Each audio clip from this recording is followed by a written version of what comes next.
এই হলো চট্টগ্রাম বন্দরে সেল করা জাহাজ।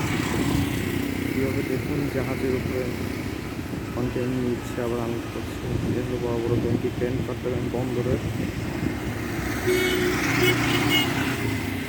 এই যে ট্রেন যেগুলো দেখছেন দূরে, এগুলো আসলে জাহাজের উপরে বসানো যে যেগুলোর মাধ্যমে আসলে জাহাজের লোডিং আনলোডিং করে থাকে।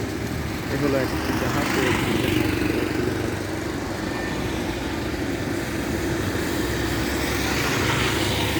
আমি যদি আরেকটু কাছ থেকে দেখাতে চাই, এই জাহাজের লাইটটা জ্বলছে দেখেন, যেটা বিল্ডিংয়ের মধ্যে দাঁড়ানো কন্টেনার।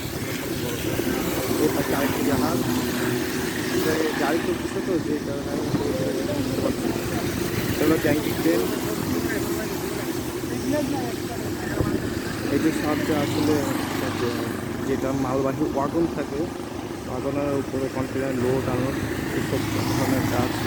আবার কন্টেনার ভাজে ভাজে রাখা সারিবদ্ধভাবে একতলা দুতলা তিনতলা চারতলায় কাজ করে। আমি একটু দেখাতে চাই,